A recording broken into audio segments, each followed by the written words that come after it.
You know, some people collect stamps, others vintage comic books. Me, I collect the quiet, the overlooked, the moments of absolute, soul-crushing disrespect that fester in the corporate ether. These aren't just stories. They're cautionary tales whispered from the server room, etched in the fluorescent hum of office lights. They are the echoes of quiet competence, trampled by loudmouth incompetence. And today, we're diving deep into one of the most satisfying yet.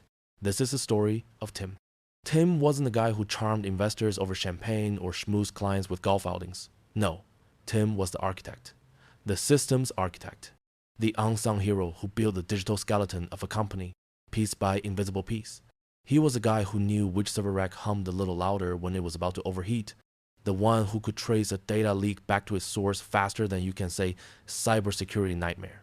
He was the quiet backbone, the foundation upon which the flashy executive suites and motivational posters were built.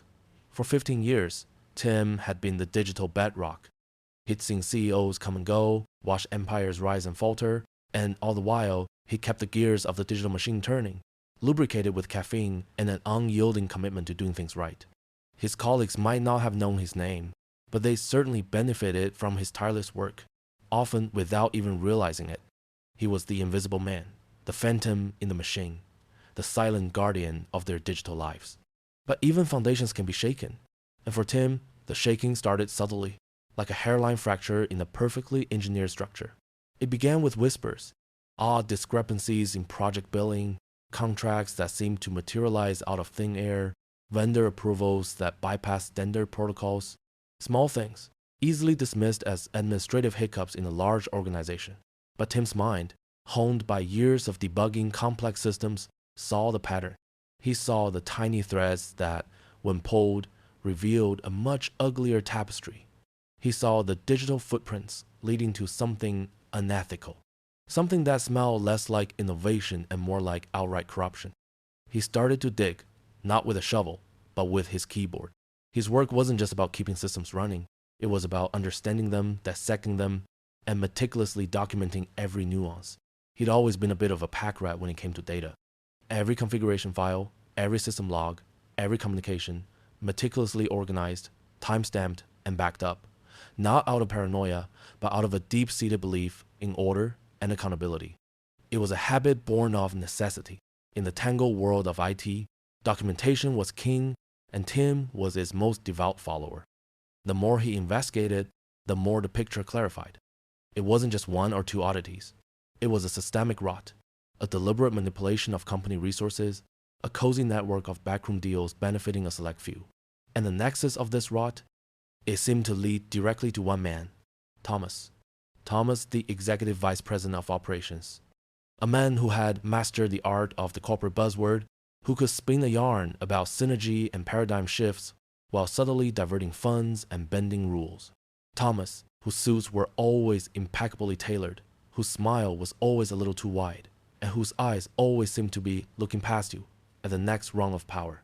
Tim felt a prickle of unease, a digital alarm bell ringing in his mind. This wasn't just poor management. This was a betrayal of trust. He decided to do the honorable thing, the right thing. He compiled his findings, a meticulously organized dossier of evidence, emails, financial records, system logs, all cross-referenced and presented with the clarity only a seasoned architect could provide. He scheduled a meeting with his direct superior, a man named David, who, while not entirely corrupt, was certainly an enabler. Too afraid of Thomas to rock the boat, David listened with a growing pallor, his eyes darting nervously between Tim's evidence and the framed motivational poster on his wall that read, "Teamwork makes the dream work." He promised to look into it. He didn't. So, Tim escalated. He took his meticulously crafted report to HR.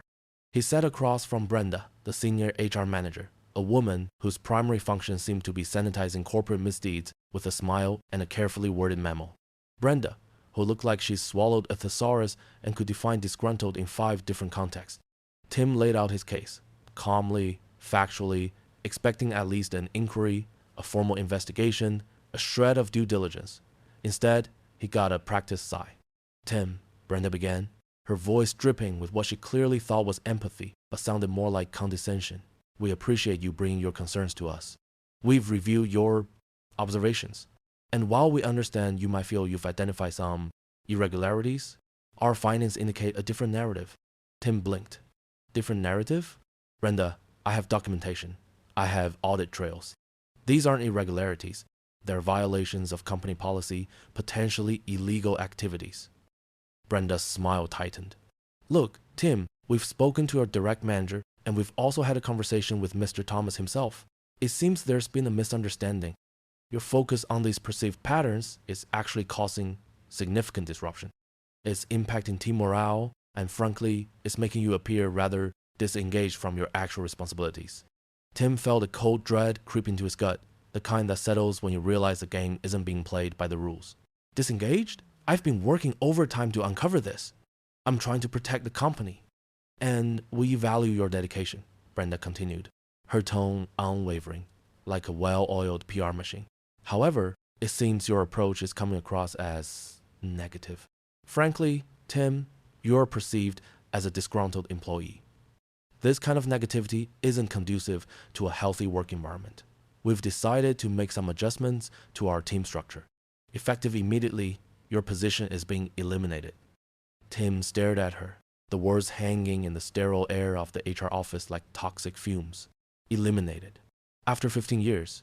15 years of late nights, of fixing their messes, of being the quiet engine that drove their success. Fired. For trying to do the right thing. You're firing me? He asked, the words feeling foreign on his tongue. We prefer to call it a strategic realignment, Brenda corrected, sliding a thick folder across the desk. Here's your severance package. It includes a standard non-disclosure agreement. We're confident this is the best path forward for everyone involved. We wish you the best in your future endeavors. Tim didn't open the folder. He didn't argue. He didn't plead. He simply stood up, his movement slow and deliberate. He looked at Brenda, at the perfectly arranged desk, at the motivational poster on David's wall, visible through the glass partition. He saw not a workplace, but a carefully constructed facade, hiding a rot that went deeper than any system he'd ever architected. He walked out of the HR office, out of the building, and into the harsh glare of the afternoon Sunday. The city bustled around him, indifferent. People laughed, talked on their phones, hurried to their own meetings, their own perceived realities. He was a ghost, a discarded cog in the machine that was already forgetting he'd ever existed. But Tim wasn't just an IT architect, he was a strategist. And as he walked, a slow, cold calm settled over him. He wasn't defeated. He was merely repositioned. Because while they were busy labeling him disgruntled and damaging morale, they had overlooked something critical. They had overlooked the architect. They had overlooked the meticulous documentation. They had overlooked the quiet knowledge of the systems they so carelessly abused. He pulled out his phone, not to call a lawyer, not to vent to friends, but to check a single encrypted folder. A folder he'd been maintaining for years, a digital ghost of the company's entire IT infrastructure, a shadow copy that mirrored everything. Every server log, every financial transaction record, every communication, every email, every keystroke, all backed up securely, off-site, to a private server he set up years ago. His hobby, he'd called it. His personal project. In reality, it was his insurance policy, his contingency plan, his secret weapon. As he walked, he opened the secure messaging app. He typed out a simple, anonymous message to a journalist, a prominent one, someone known for digging deep, for chasing the truth, no matter how uncomfortable. He attached a single damning document, a spreadsheet detailing the financial discrepancies that pointed directly to Thomas. Attached was a single email, clearly showing Brenda's dismissal of his concerns. The subject line? The rot at company name. He hit send. The message vanished into the digital ether, a digital seed planted in fertile ground. He continued walking, a faint, almost imperceptible smile playing on his lips. They thought they had silenced him. They thought they had won. They thought they had merely fired a disgruntled employee. They had no idea they had just handed the keys to the kingdom to the one man who knew how to dismantle it, brick by digital brick. The game wasn't over. It had just begun.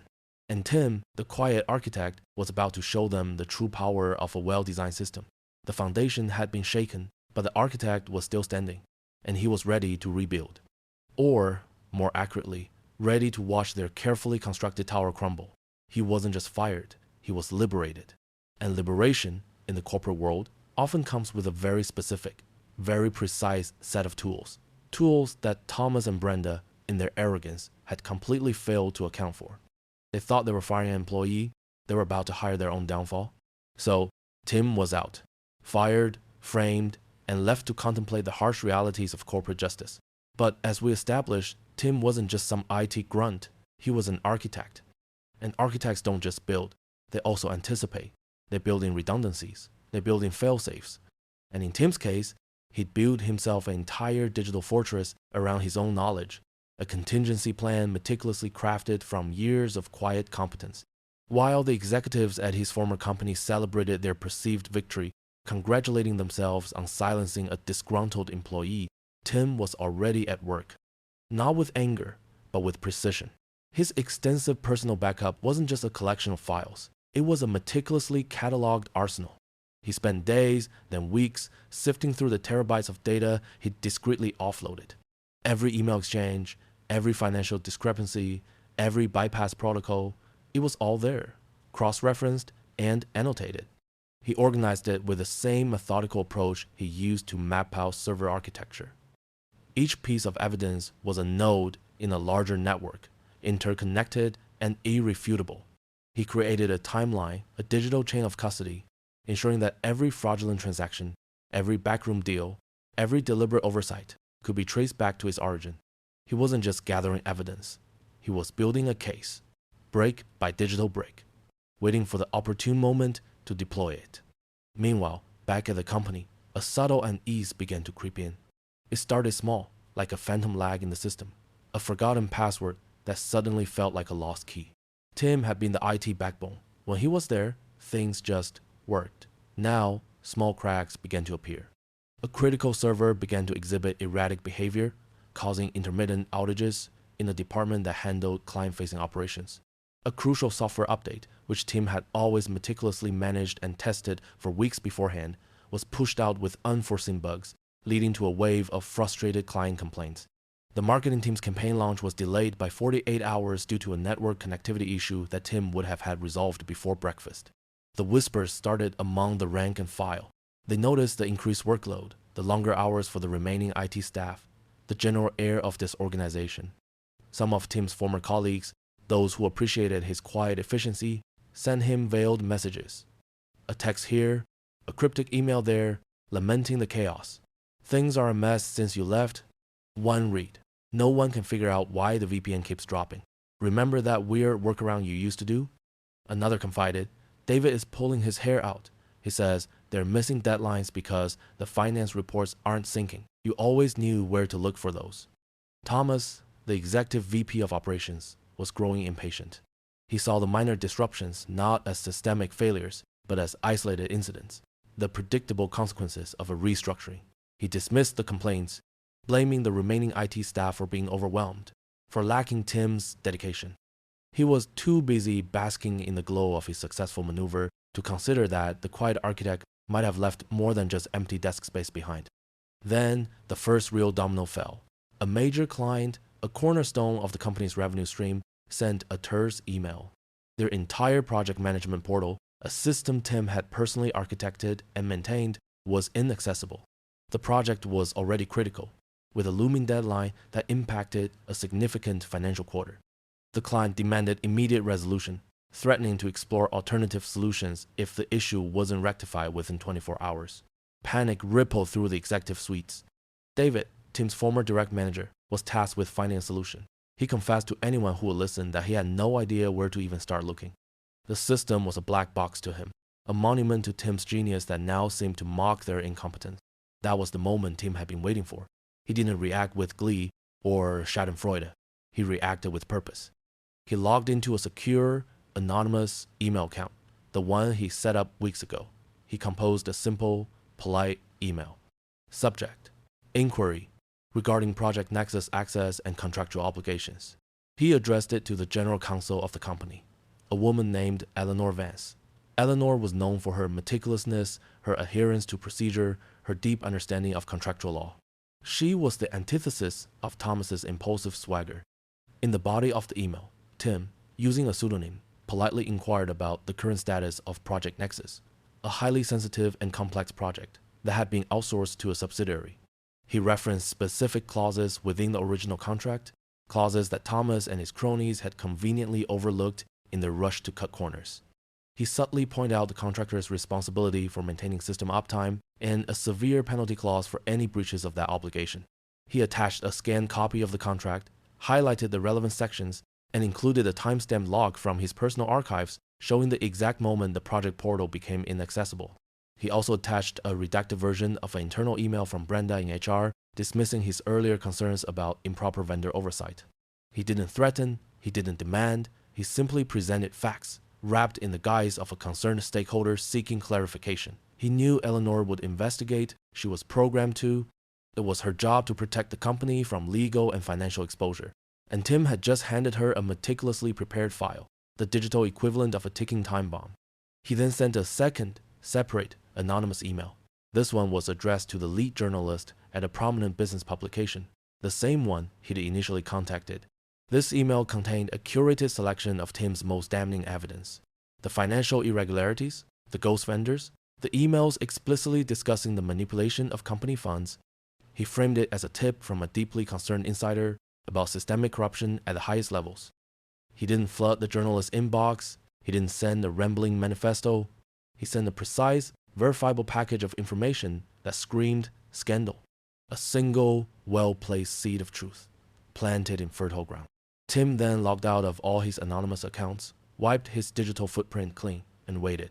He knew the wheels of bureaucracy and investigative journalism turned slowly, deliberately. But he also knew that the damage was already done. The panic in the executive suites was about to transition from minor inconveniences to genuine existential dread. They thought they'd silenced him. They had no idea he'd just activated his remote access to their impending downfall. The counterplay had begun.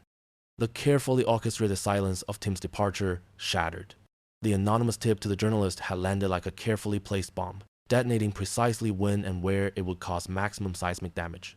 The exposé in the business publication was brutal, unflinching, and meticulously documented. It laid bare the systemic corruption, the fraudulent transactions, the deliberate silencing of a whistleblower. The headline alone was a death knell: corporate rot, how company name buried its sins and fired the man who exposed them. The fallout was immediate and catastrophic. Federal investigators, armed with the journalist's leaked dossier and the company's subsequent panicked responses, descended. The stock price plummeted. Key investors, suddenly terrified of reputational ruin and regulatory penalties, began to divest. The client who lost access to their project portal, they didn't just threaten to leave. They sued, citing negligence and breach of contract, armed with Tim's anonymously provided evidence that unequivocally proved the company had ignored warning signs and bypassed established protocols. Thomas, the architect of Tim's downfall, found himself adrift in the sea of his own making. His carefully cultivated image crumbled under the weight of public scrutiny and internal investigations. He was suspended, then ostracized, his every word twisted and weaponized against him. Brenda, the HR manager, who had so confidently labeled Tim disgruntled, suddenly found herself the subject of an internal review for, quote, failure to adhere to due diligence protocols. David, Tim's former manager, was relegated to a role where his primary responsibility was to answer the question, where did all the money go? The CEO, a man who had previously operated with an air of untouchable arrogance, was now a trembling wreck. He knew the company was on the brink of collapse. The lawyers were a constant, grim presence in the boardroom, their faces etched with the grim reality of impending financial ruin and potential criminal charges. The phrase corporate governance had taken on a terrifying new meaning. In this environment of pure, unadulterated chaos, a single desperate idea emerged, whispered by the CEO's most pragmatic and terrified legal counsel. There was only one person who understood the company's systems intimately enough to untangle the mess, to rebuild trust, and perhaps, just perhaps, to salvage what little was left. The call came on a Tuesday morning, precisely at 9:03 a.m. Tim, who had been quietly rebuilding his life, working on independent projects, and enjoying the quiet satisfaction of a job well done, saw the blocked number on his phone. He let it ring through a few times before answering, his voice calm and measured.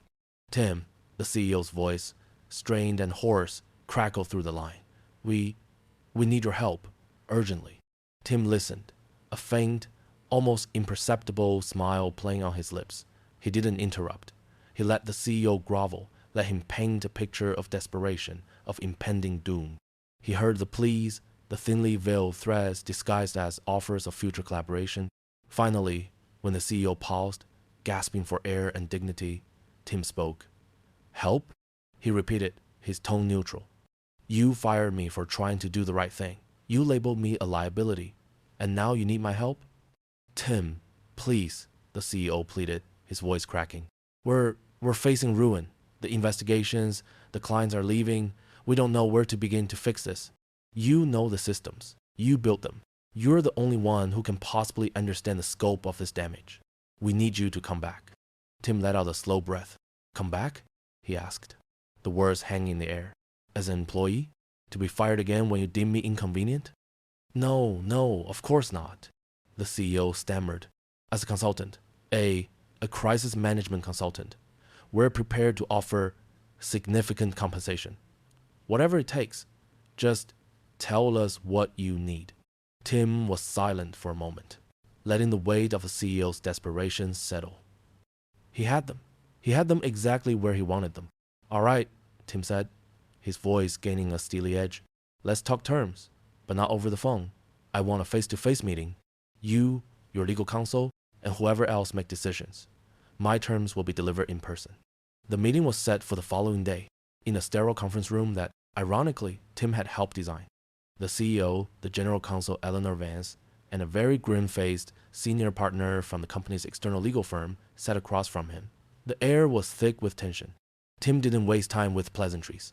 He opened his laptop, not to review a network diagram, but a meticulously organized folder. You want my help, he began, his voice calm and steady. And you'll get it. But first, you need to understand the depth of the hole you've dug yourselves into. He walked them through the evidence, not just his own documentation, but the implications of the journalist's exposé and the ongoing federal investigation. He showed them how Thomas's reckless decisions had created vulnerabilities that were now being exploited. He laid bare the financial discrepancies, painting a clear picture of fraud and embezzlement that went far beyond what had been publicly reported. You fired me for whistleblowing, Tim stated, his gaze unwavering. You tried to bury the truth, but the truth, as it turns out, is a very persistent entity. And thanks to my comprehensive archival process, I have every detail, every email, every transaction, every falsified report. He then presented them with two options. Option A, Tim said, his voice measured. You want to survive this? You need to clean house, immediately.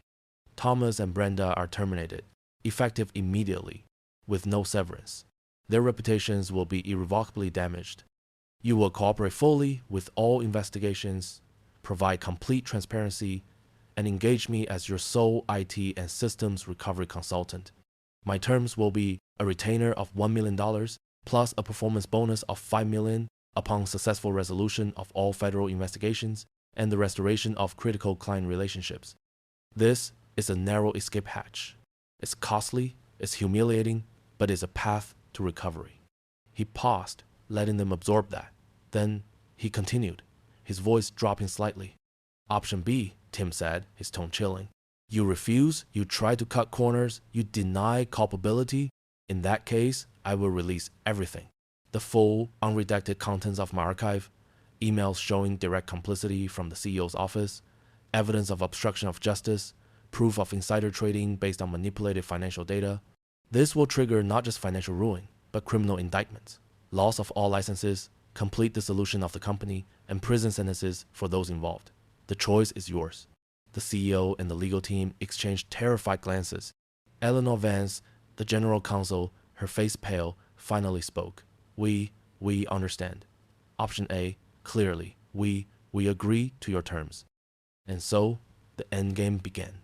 Within 24 hours, Thomas and Brenda were escorted from the building, their careers and reputations in tatters. The company, under Tim's quiet, expert guidance, began the arduous process of rebuilding.